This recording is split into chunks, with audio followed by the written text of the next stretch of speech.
मसीह यीशु के कादर और जलाली नाम में आप सबको सलाम। खुदावंद आपको बरकत दे। आज फिर हम खुदावंद के हजूर मैं और आप खुदावंद के कलाम को सुनने के लिए यहाँ पर मौजूद हैं।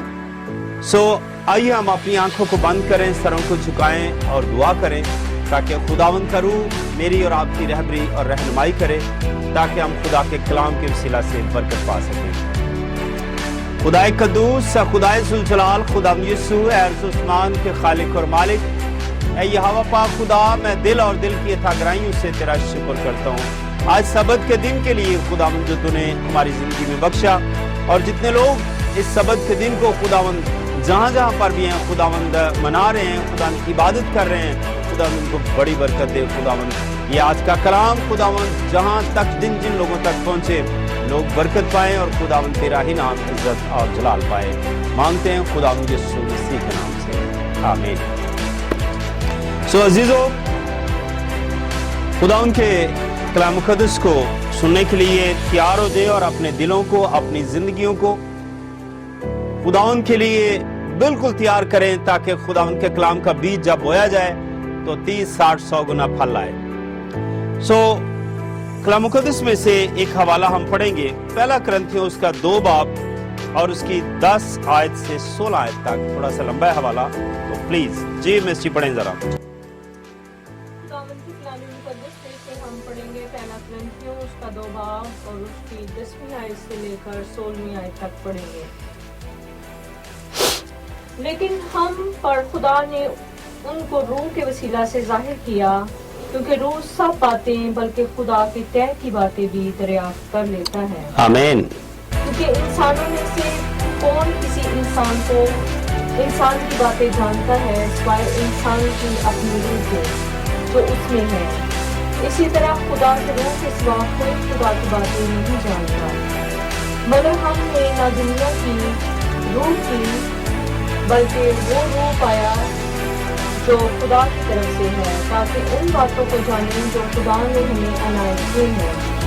और हम उन बातों को उन अल्फाज में नहीं बयान कर सकते जो इंसानी हिकमत ने हमको सिखाए हों, बल्कि उन अल्फाज में जो रूह ने सिखाए हैं और रूहानी बातों का रूहानी बातों से मुकाबला करते हैं।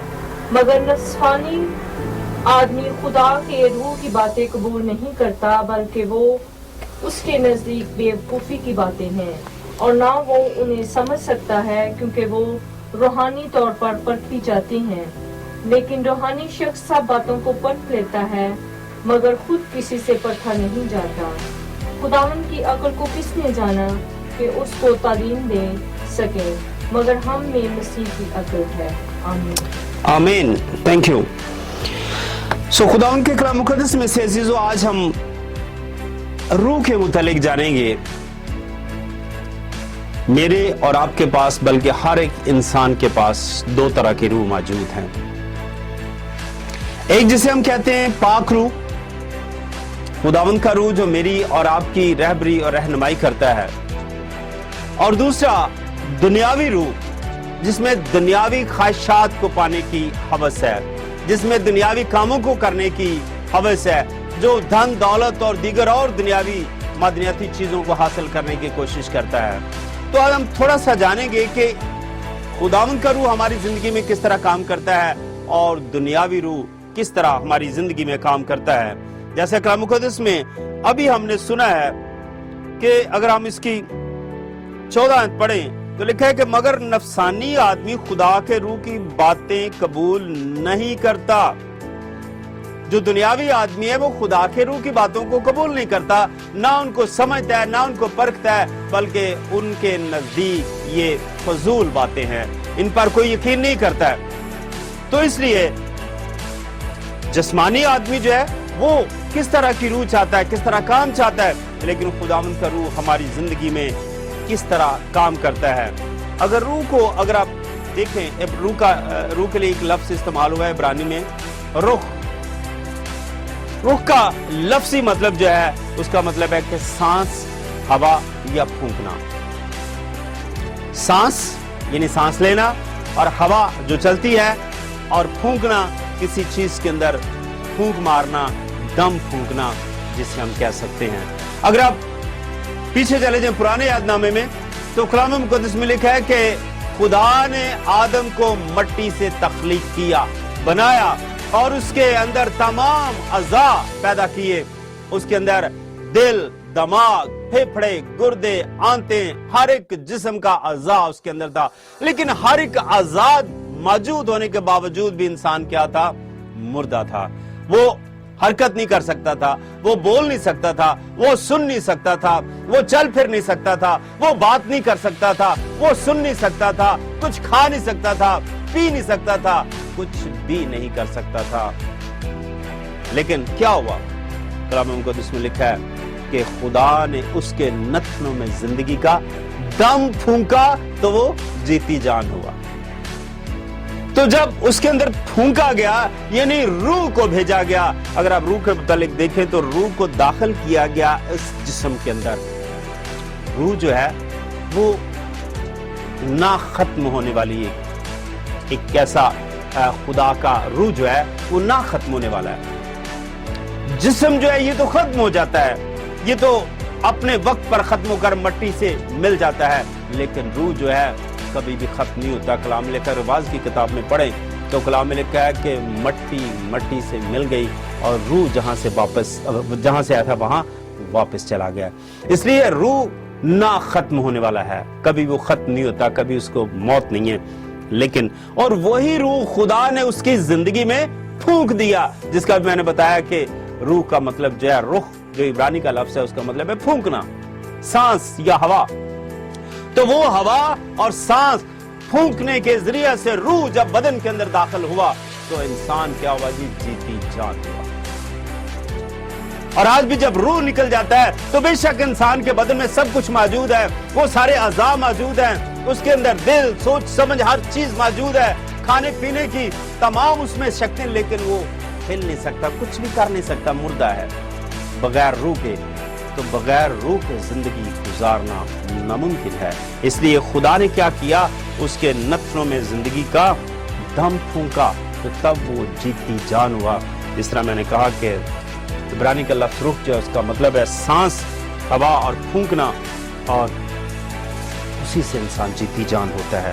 اور اگر آپ ایک اور اس کے ساتھ ملتا جلتا لفظ دیکھ لیں، روحانی، روح سے روحانی بنتا ہے. تو روحانی یعنی روح رکھنے والا شخص، روح کی صفات رکھنے والا شخص، روح کی تمام وہ خوبیاں رکھنے والا شخص. اب روح کس طرح کا ہے یہ آپ اس کے کاموں سے دیکھ سکتے ہیں کہ اس میں جسمانی روح ہے یا روحانی روح ہے. اگر اس کے اندر جسمانی روح ہے تو جسمانی چیزوں کی خواہش کرے گا، وہ نشہ، چوری، شراب اور دیگر طرح طرح کے کام کرے گا، اور آپ کہیں گے کہ یہ بڑا دنیاوی آدمی ہے. لیکن اگر کوئی روحانی روح رکھتا ہے تو وہ روحانی چیزوں کا کام کرنے والا ہوگا، روحانی خواہشات کو کرنے والا ہوگا، دعا کرنے والا ہوگا، کلام پڑھنے والا ہوگا اور لوگوں کی بھلائی کرنے والا ہوگا، اور اس طرح کے جو روح کے پھل ہیں اس کے اندر سے نظر آئیں گے. اس لیے روح کا مطلب ہے روح کی صفات رکھنے والا. اب روح کس طرح کا ہے؟ دنیاوی ہے یا روحانی ہے؟ وہ آپ اس کے کاموں سے دیکھ سکتے ہیں. کلام میں لکھا ہے کہ درخت اپنے پھلوں سے پہچانا جاتا ہے اور انسان اپنے کاموں سے. تو جس طرح کا اگر آپ دیکھیں کہ کبھی آم کے درخت کے ساتھ انگور نہیں لگے اور کبھی انگور کے ساتھ امرود نہیں لگے اور کبھی بھی چیری کے ساتھ کبھی سٹرابری نہیں لگی، تو اس طرح جس طرح کا پھل ہوگا اسی طرح کا وہ درخت ہوگا. میرے عزیز ہو، اگر آپ میں روحانی روح ہے تو آپ روحانی ہیں، اگر آپ جسمانی روح رکھتے ہیں تو آپ کی سوچ جسمانی ہے. اس لیے روح کا مطلب ہے روح کی نعمتیں رکھنے والا. اور پھر اس کے بعد ایک اور اس کے ساتھ تیسرا جو لفظ ہے وہ روحانیت. روح، روحانی اور روحانیت. اور روحانیت کا مطلب ہے زندگی کا دم یا سانس. آپ کے اندر خدا کا روح ہے تو آپ کے اندر سے روحانیت کے کام ظاہر ہوں گے، آپ کے اندر سے وہ اچھے کام ظاہر ہوں گے. آپ روح سے سانس لے رہے ہیں، روحانی روح سے سانس لے رہے ہیں جو خدا نے آپ کو دیا ہے.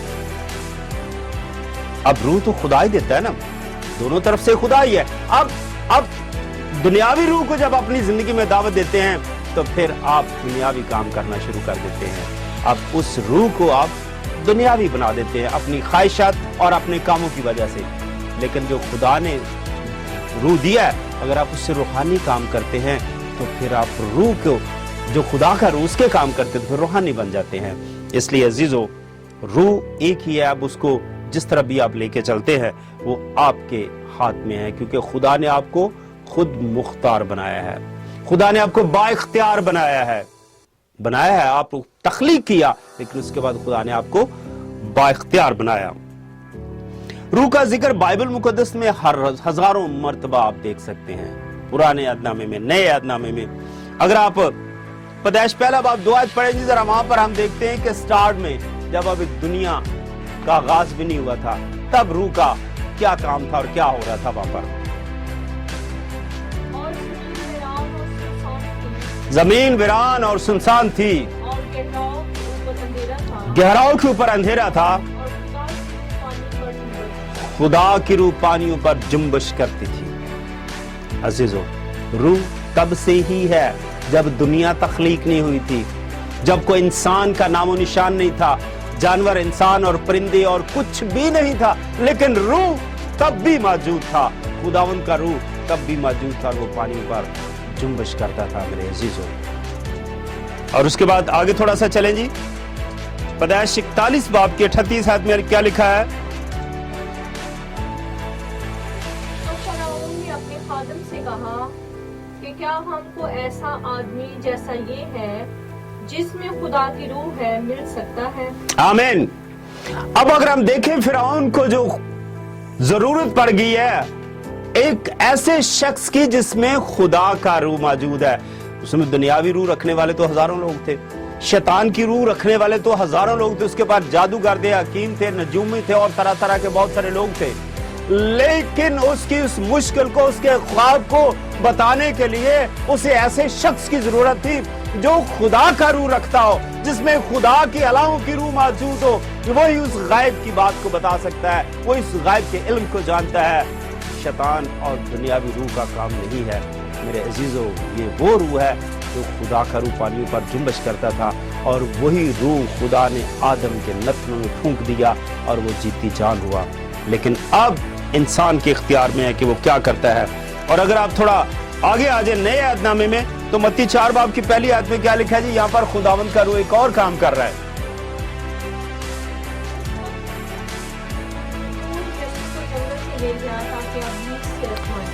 اس وقت روح یسوع کو جنگل میں لے گا. اب روح رہنمائی کرتا رہا, اب یہاں پر یسوع مسیح کی بھی رہنمائی کر رہا ہے, کیونکہ یسوع مسیح کی خدمت کا آغاز ہونے والا ہے. یسوع مسیح نے اپنی زندگی کے 33 سال گزار دیے ہیں, اور دنیاوی زندگی اپنے ماں باپ کی خدمت کرتے ہوئے, اپنے ماں باپ کے ساتھ رہتے ہوئے, لیکن آسمانی باپ کا کام کرنے کے لیے اب وہ وقت آ پہنچا ہے کہ جب وہ اپنے آسمانی باپ کا کام شروع کرے. اور اس وقت اسے کیا ہے کہ کیونکہ کلام میں لکھا ہے خدا یسوع مسیح کامل انسان اور کامل خدا ہے, لیکن یہاں پر وہ انسان ہے, اور روح اسے جنگل میں لے گیا تاکہ یہ بدن جو ہے یہ ابلیس سے آزمایا جائے. اور ہم دیکھتے ہیں کہ ابلیس نے یسوع مسیح کو 3 مرتبہ آزمایا, 3 دفعہ اس نے اس سے بات کی. پہلی بات اس نے کیا کہا کہ دیکھ, تو بھوکا ہے, 40 دن کا تو نے فاقہ کیا ہے, اور یہ بدن جو ہے کمزور ہے, اور شاید ابلیس کی یہ غلط فہمی تھی کہ یہ جسم کمزور ہونے کی وجہ سے شاید میری باتوں میں آ جائے گا, شاید میری بات مان لے گا. تو اس نے کہا کہ میں جانتا ہوں کہ تو اگر کہے کہ یہ پتھر روٹیاں بن جائیں تو یہ روٹیاں بن جائیں گے اور تو کھا لے. تو اس نے کہا نہیں, انسان صرف روٹی سے جیتا نہ رہے گا بلکہ ہر ایک بات سے جو خدا کے منہ سے نکلتی ہے. آمین. پہلی آزمائش پر خدا یسوع مسیح نے فتح یابی حاصل کی, اور ابلیس نے دوسرا اٹیک کیا. اس نے کہا دیکھ, اس پہاڑ پر چوٹی پر کھڑا کر دیا اور دیکھ دنیا کی ساری شان و شوکت یہ میرے اختیار میں, تمام رونقیں میرے اختیار میں, تمام دولت, تمام پیسہ روپیہ میرے اختیار میں ہے, اور دیکھ کتنی رونق, کتنی خوبصورت دنیا ہے, یہ میرے اختیار میں ہے. اگر تو چاہتا ہے کہ یہ تجھے ساری مل جائیں تو ایک چھوٹا سا کام ہے کہ تو مجھے جھک کر سجدہ کر دے, تو میں سب کچھ تجھے دے دوں گا. آج میرے عزیزوں بہت سارے ہمارے لوگ جو ہیں ان رونقوں کو, دولت کو, پیسے روپے کو, دنیا کی عیش و عشرت کو حاصل کرنے کے لیے इब्लीस को सजदा करने में एक सेकंड नहीं लगाते, वो दरबारों पर चले जाते हैं। मैंने जी नंबर लगवाया है, ये प्लीज जरा बाबा जी दुआ करें, ये नंबर निकला है। वो मज़ारों पे चले जाते हैं, पीरों फकीरों के पास चले जाते हैं और अपने उस खुदा को ठुकरा देते हैं जिसने उनको पैदा किया है, तख्लीक किया है। खुदा यीशु मसीह ने अपनी जान देकर आप सबको खरीद लिया है और हम क्या करते हैं, एक मिनट में सब कुछ मिलियनेट कर देते हैं उस दुनियावी शान शौकत को हासिल करने के लिए। लेकिन हम ये जानते नहीं हैं कि हमारा बाप जो है उसके पास सब कुछ है, वो देने की कुदरत रखता है। वो आपको इतना देगा कि आपके पास रखने के लिए जगह ना रहेगी। अगर आप मलाकी में पढ़ें तो कलाम में लिखा है कि मैं तुझे इतनी बरकत दूंगा कि तेरे पास रखने के लिए जगह ना रहेगी। मेरे अजीजों, लेकिन हम इंतजार नहीं करते। खुदा यीशु मसीह से उसने यही कहा कि सिर्फ एक काम है, सजदा कर दे। तो खुदा यीशु मसीह ने कहा कि कलाम में लिखा है तो खुदावंद अपने खुदा को सजदा कर और सिर्फ उसी की इबादत कर। और इब्लीस का मुंह बंद हो गया। तीसरा अटैक लास्ट उसने फिर दोबारा किया और उसने हैकल के किंगरे पर खड़ा कर दिया। और हालांकि इब्लीस साथ साथ उसे बता रहा है कि तू ये कर सकता है। तो आज भी हमारे बहुत सारे लोग इन बातों में आ जाते हैं। हम कहते हैं भाई जी आप ये काम कर सकते हैं, आपके तो दाएं हाथ का काम है, आप इस बंदे को जेल से छुड़वा दें, आपको 50,000 मिल जाएगा एक सेकंड में। आपने तो जुबान ही हिलानी है ना। आपके एमपी के साथ बड़े ताल्लुक हैं, आपके पुलिस स्टेशन में बड़े ताल्लुकात हैं, आपने तो सिर्फ कहना ही है ना, तो आपको 1 लाख रुपए या 2 लाख मिल जाएंगे। और इब्लीस हमारे इख्तियारात को इस्तेमाल करता है, इब्लीस हमारी सोचों, हमारी कमजोरियों को इस्तेमाल करता है। लेकिन यीशु मसीह ने उन तमाम कमजोरियों पर फतह याबी हासिल की। तो उसने कहा मैं जानता हूं कि अगर तू उस पहाड़ से नीचे छलांग लगाएगा तो खुदावंद अपने फरिश्तों को हुक्म देगा कि वो तुझे अपने हाथों पर उठा लें ताकि तेरे पांव को पत्थर से ठेस ना लगे। तो देख, तू यहां से छलांग लगा और तेरी इज्जत और तू बहुत फेम मिल जाएगा, तुझे दूर दूर तक लोग जानेंगे। तो खुदावंद ने क्या कहा? कलाम में लिखा है तू खुदावंद अपने खुदा की आजमाइश ना कर। इब्लीस दूर हो। इब्लीस दूर हो गया तो कलाम में लिखा है फरिश्ते आकर उसकी खिदमत करने लगे। हम देखते हैं कि वही रूह आपकी हर लम्हा हर घड़ी रहनुमाई करता है। हर आजमाइश, हर मुश्किल से गुजरने के लिए वो रूह आपकी रहनुमाई करता है और आपकी मदद करता है। मेरे अजीजों, खुदा यीशु मसीह को वही रूह ले गया जंगल में इस बदन को आजमाने के लिए और यीशु मसीह ने उस पर फतह याबी हासिल की। अगर एक और हवाला जरा मेरे साथ पढ़ें जी, यूहन्ना 3 बाब की 5 आयत में क्या लिखा है? जब तक कोई आदमी पानी और दूध से पैदा ना हो वो खुदा की बादशाही में दाखिल नहीं हो सकता। तस्दीक। अब खुदा की रूह की हम बात कर रहे हैं तो जब हम इंसान गुनाह और दलदल में फंस जाते हैं, बदियों और बुराइयों में गिर जाते हैं और अपना राह भूल जाते हैं, अपनी राह भटक जाते हैं और खुदा उनको छोड़ देते हैं, तो फिर वापस आने के लिए आपको एक काम करना पड़ता है कि रूह और पानी के वसीला से पैदा होना पड़ता है। एक नए सिरे से पैदाइश लेनी पड़ती है, नए सिरे से पैदा होना पड़ता है ताकि आप उसके खानदान में शामिल हो सके, खुदा बाप के खानदान में शामिल हो सके, आप अपने घराने में वापस आ सके। क्योंकि कलाम में लिखा है कि मैंने तुम्हें अब्बा और बाप कहने का हक बख्शा है। तुम्हें नौकर नहीं बल्कि तुम्हें मैं अपने दोस्त कहता हूं, मैं तुम्हें अपने बेटे और बेटियां कहता हूं। कितने रिश्ते उसने आपके साथ बनाए? उसने आपके साथ दोस्त का रिश्ता बनाया, उसके साथ अपने बाप का रिश्ता बनाया, उसने अपने भाई का रिश्ता बनाया। कि जिस रिश्ते में भी आप कंफर्टेबल हैं, आप उसी रिश्ते के साथ उसके साथ बात करें और वो आपकी बात सुनेगा। लेकिन अगर आप भटक चुके हैं, अगर आप अपनी राह से फिर चुके हैं, तो खुदावंद का रूह ही आपको वापस लेके आएगा। जब तक निकोदेमुस ने क्या कहा, मैं तो सब कुछ कर चुका हूं, मुझे आसमान की बादशाही में जाने के लिए क्या करना है? तो उसने कहा तुझे नए सिरे से पैदा होना है। वो दुनियावी आदमी था, उसकी सोच दुनियावी थी। उसने कहा मैं अब बूढ़ा हो गया, मैं किस तरह अपनी मां के पेट में जाऊं और दोबारा से पैदा? उसने कहा नहीं, तुझे पानी और रूह से पैदा होना है। अजीजों, अगर आप जानते हैं कि आप रूहानी हैं, अगर आप रूहानियत रखते हैं, आप खुदावंद का रूह रखते हैं, अगर आप कहीं भटक जाते हैं तो वापस आने के लिए आपको रूह और पानी से पैदा होना पड़ेगा, तब आप उसके खानदान में दोबारा शामिल हो सकते हैं। एक हवाला और पढ़ें जी, पहला करंथियों 3 बाब की 18 आयत में क्या लिखा है जी?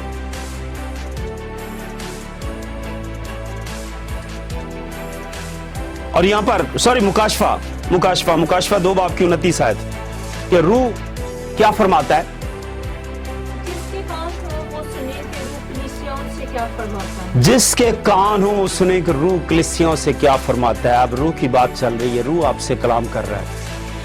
तो अब रूह की बात सुनने के लिए कान तो हर एक शख्स के हैं, खुदा ने दिए हैं, लेकिन क्या हम उन कानों को खुदा के कलाम को सुनने के लिए इस्तेमाल करते हैं?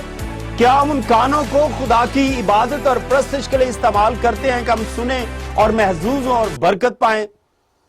अगर आप मत्ती में पढ़ें तो कलाम में लिखा है कि इस जहान के खुदा ने इनकी अक्लों को अंधा कर दिया है, ये कानों से भी ऊंचा सुनते हैं। और लिखा है कि इनके दिल पर चर्बी छा गई है।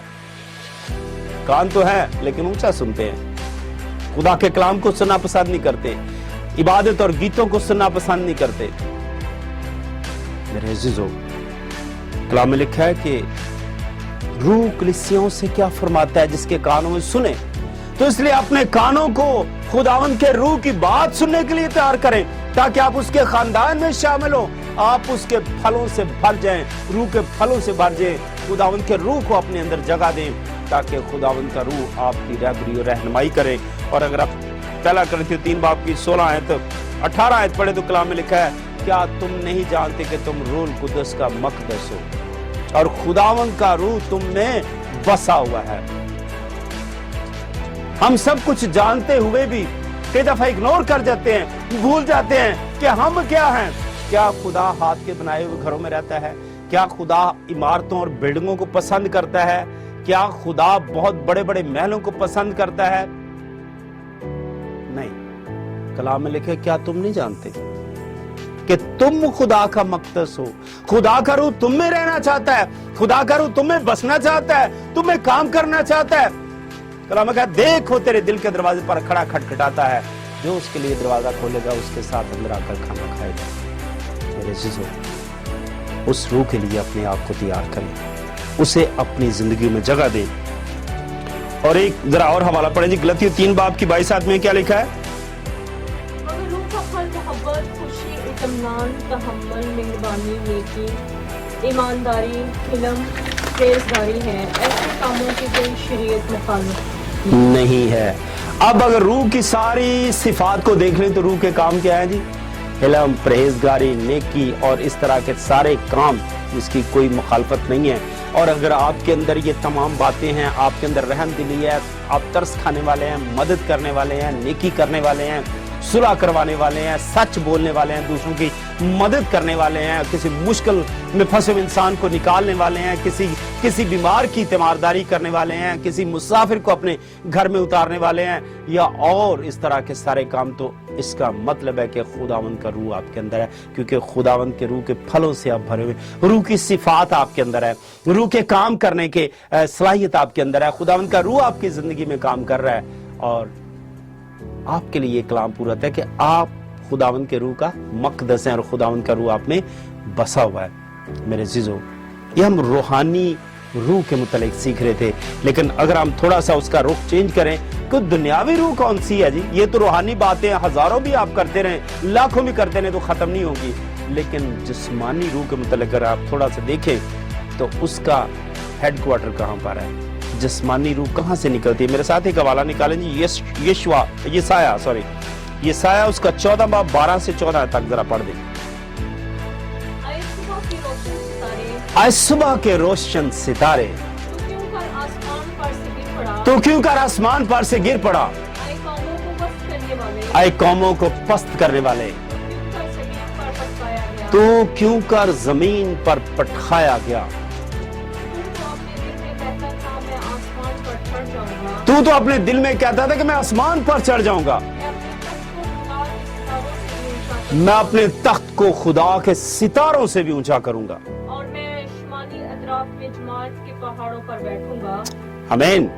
मैं बादलों पर से भी ऊपर चढ़ जाऊंगा, मैं बादलों से भी ऊपर चढ़ जाऊंगा। मैं खुदा ताला की मानद हूंगा। ओह माय गॉड, मैं खुदा ताला की मानंद हूंगा। अगर शुरू का इसका हिस्सा इस आयत का देखें तो है सुबह के रोशन सितारे, कितना खूबसूरत अल्फाज इस्तेमाल हुआ है कि सुबह का रोशन सितारा। अगर आप किसी को देखें अब कि जब को पूरी रात दुख और तकलीफ में गुजारता है, तो जब सुबह का सितारा उसे नजर आता है तो उसे जिंदगी की किरण नजर आना शुरू हो जाती है कि अब दिन निकल आएगा तो मैं अपनी तकलीफ से रिहाई पाऊंगा। जो मुसाफिर सफर करते थे रातों रात, सारी रात अगर वो भटके रहते थे, तो जब उनको सुबह का रोशन सितारा नजर आता था तो उनमें एक उम्मीद की किरण जाग जाती थी कि हम अब दिन निकलेगा तो अपने सही रास्ते पर चलेंगे। अगर आप जिंदगी के अंधेरे से गुजर रहे हैं, दुखों और तकलीफों से गुजर रहे हैं, आपको कोई उम्मीद की किरण नजर आ जाती है तो आपके अंदर खुशी की लहर दौड़ जाती है कि मेरी मदद के लिए कोई आएगा। तो लूसीफर को सुबह का सितारा कहा गया है, लेकिन उसके काम क्या है? कलाम में लिखा है कि वो कहता है कि मैं खुदा के सितारों से भी ऊपर चढ़ जाऊंगा, मैं खुदा के तख्त से भी ऊपर तख्त लगाऊंगा, मैं खुदा ताला की मानद बन जाऊंगा। और उसकी इसी ख्वाहिश ने उसे जमीन पर पटक दिया, उसके मर्तबे से, उसके ओहदे से उसे गिरा दिया कि उसने उसके अंदर अपने अंदर घुमंड किया। और यही घमंड इंसानों के अंदर उसने शिफ्ट किया, अपने पैराकारों के अंदर शिफ्ट किया। जिनके पास दुनियावी रूह है उनके अंदर झूठ, फ्रेब और फ्रॉड की रूह को उसने डाल दिया, उसमें हवस और लालच की रूह को डाल दिया, चोरी और नशाबाजी की रूह को डाल दिया, उसने तरह तरह के बुरे कामों करने वालों की रूह को डाल दिया ताकि उसके पैरोकार जो उसकी मानद बने, उसकी मानद सोचें। और आज आप देख लें कि हजारों नहीं लाखों की तादाद में लोग जो है उसके पैरोकार हैं। खुदा की तरफ जाने वाले का कलाम में लिखा है कि तंग दरवाजे से दाखिल हो। तंग दरवाजे से जाने वाले बहुत कम है, लेकिन कुशादा रास्ते की तरफ जाने वाली सारी दुनिया, जहाँ कोई पाबंदी नहीं है, जहाँ कोई मुश्किल कोई नहीं है, कोई परेशानी नहीं है। तो मेरे अजीजों, ये हेडक्वार्टर है दुनियावी रूह का, जहाँ से दुनियावी रूह काम करना शुरू कर देती है। और अगर आप लूका 10 बाब उसकी 18 आयत पढ़े तो उसके लिए क्या स्टेटमेंट है खुदा यीशु मसीह की। उसने उनसे कहा, मैं शैतान को बिजली की तरह आसमान से गिरा हुआ देख रहा था। उसने उनको कहा, ये किसने कहा? थोड़ा सा पीछे जाकर थे तो खुदा यीशु मसीह के अल्फाज हैं कि मैं शैतान को बिजली की तरह गिरा हुआ देखता हूँ। क्योंकि इब्लीस का, शैतान का काम अब आसमान पर कोई नहीं है, क्योंकि आसमान पर कोई नापाक चीज रह नहीं सकती, खुदा के तख्त के सामने कोई नापाक चीज रह नहीं सकती। और जब उसने गुनाह कर लिया तो फिर उसे जमीन पर गिरा दिया गया, और फिर उसने खुदा की बनाई हुई मखलूक को अपने कब्जे में करना शुरू कर दिया। उसने उनके अंदर अपनी सिफात को डालना शुरू कर दिया, अपनी खूबियां डालनी शुरू कर दी। इब्लीस ने सबसे पहला काम हवा को अपने कब्जे में किया और बाग एदन में वो गुनाह सरजद करवाया जो वो शायद करना नहीं चाहते थे। लेकिन जब उसने अपना लालच और हवस उसमें डाल दिया तो फिर वो गुनाह करने के लिए तैयार हो गई। इसलिए मेरे अज़ीज़ों, उसने जमीन पर गिरते ही खुदा की मखलूक, खुदा के कामों को बिगाड़ने की कोशिश की। और अगर आप हिजकियेल उसका 28 बाब की 15 आयत पढ़े तो यहाँ पर लिखा है कि आप जब तक कोई नाराजगी का काम नहीं करते तब तक आप पाक होते। पढ़ दीजिए जरा इस आयत को। अपनी पैदाइश ही के रोज से अपनी राह रसन से कामिल, तू पैदाइश ही के रोज से, यानी जब से तू पैदा हुआ था। जब कोई इंसान पैदा होता तो पैदाइशी तौर पर गुनाहगार नहीं होता। बहुत सारे कहते हैं, दाऊद नबी की मिसाल देते हैं कि मैनू विच गुनाह दे जम्मया मेरी माई। ये तब बात थी, लेकिन खुदा यीशु मसीह के बाद ये बात खत्म हो गई, क्योंकि शरीयत का दौर खत्म हो गया। अब दाऊद ने जो बात कही कि मैनू विच गुनाह दे जम्मया मेरी माई, अब हम मैं और आप नहीं कह सकते, क्योंकि मसीह यीशु ने मेरे लिए और आपके लिए बलिदान देकर, सलीब पर अपनी जान देकर उस मारूसी गुनाह को हमारे पीछे से हटा दिया, हमें उसे रिहाई बख्शी, हमें उसे छुड़ा दिया। और अब हम पाक हैं, पैदाइशी तौर पर गुनाहगार नहीं हैं। हम अगर उस मारूसी गुनाह से छूट गए और अब हमें उसकी सजा नहीं मिलेगी। लेकिन अगर हम जो गुनाह करते हैं, अपनी दनिस्त में गुनाह करते हैं, उन्हीं की सजा पाएंगे। लेकिन मेरे अजीजों, कलाम में लिखा है तो पैदाइशी से रास्तबाज था। दोबारा पढ़ेंगे इस आयत को जरा। तो अपनी पैदाइशी के रोज से अपनी राह रस्म में कामिल था। जब तक के तुझ में नाराजगी ना पाई गई। अब हम जो हैं, हमारे बच्चे जो हैं, हमारी नस्लें जो पैदाइशी तौर पर गुनाहगार नहीं हैं, या हाँ, ये आयत हमारे ऊपर लागू नहीं कि मैनू विच गुनाह दे जम्मे मेरी माई, बल्कि ये आयत तब तक शरीयत के दौर में थी। अब हम पाक हैं और अब जब हम बड़े होते हैं, अपनी सूझ समझ में आते हैं, तो जब हम नाराजगी करते हैं तो फिर हमारे अंदर गुनाह पाया जाता है, लेकिन इससे पहले नहीं। मेरे अजीजों, खुदावंद का रूह जो है वो आपकी रहनुमाई करता है। अगर आप इस नाराजगी से बाज रहना चाहते हैं, इस गुनाह से छुटकारा पाना चाहते हैं, तो दुनियावी रूह को निकाल कर खुदावंद की रूह को अपनी जिंदगी में जगह दें, तो आप हमेशा खुदावंद की मर्जी को पूरा करेंगे। जी आखिर में एक दो हवाले और हैं। पहला कुरिन्थियों 6 बाब उसकी 9 से 11 आयत पढ़ दीजिए जरा।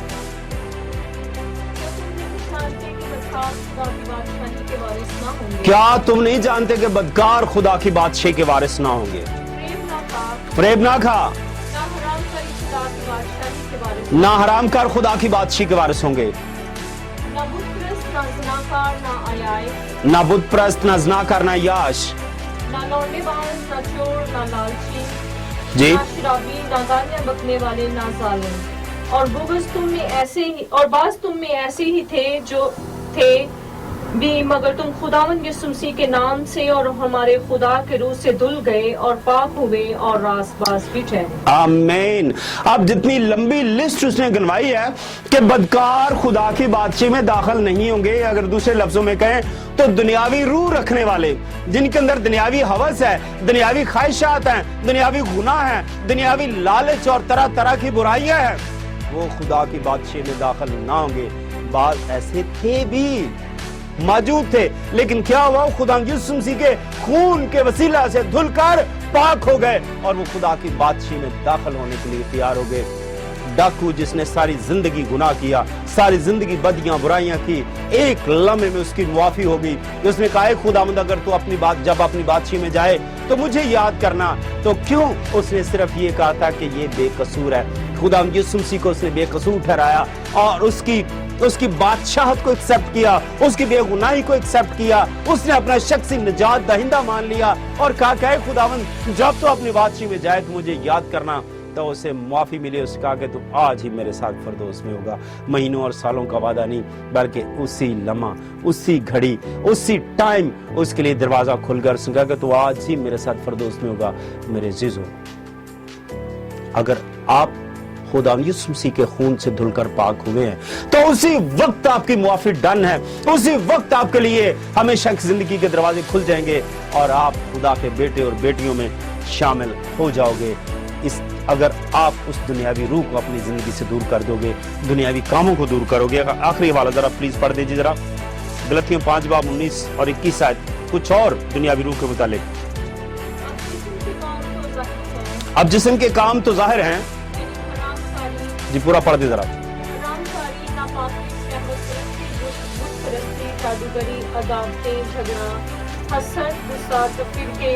जुदाइयां, बिदतें, बुग़्ज़, नशाबाजी, नाच रंग और इनकी मानद, इनकी बाबत तुम्हें पहले से कह देता हूँ, जैसा कि पेशतर जता चुका हूँ कि ऐसे काम करने वाले खुदा की बादशाही के वारिस ना होंगे। दूसरी तस्दीक कि बदकार और ये जिस्म के काम रखने वाले खुदा की बादशाही के वारिस ना होंगे।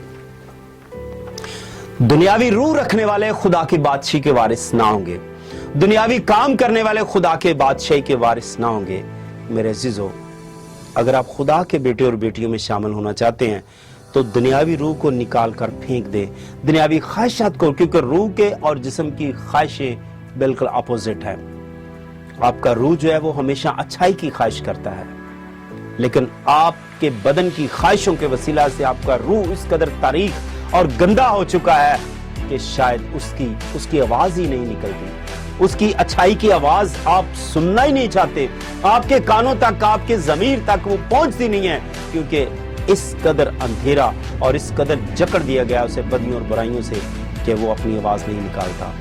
मेरे अजीजों, इन दुनियावी ख्वाहिशात और दुनियावी रूह को आप जब तक खत्म नहीं करते, आप आसमान की बादशाही में दाखिल नहीं हो सकते। कलाम में लिखा है कि ये खुदा की बादशाही में दाखिल ना होंगे।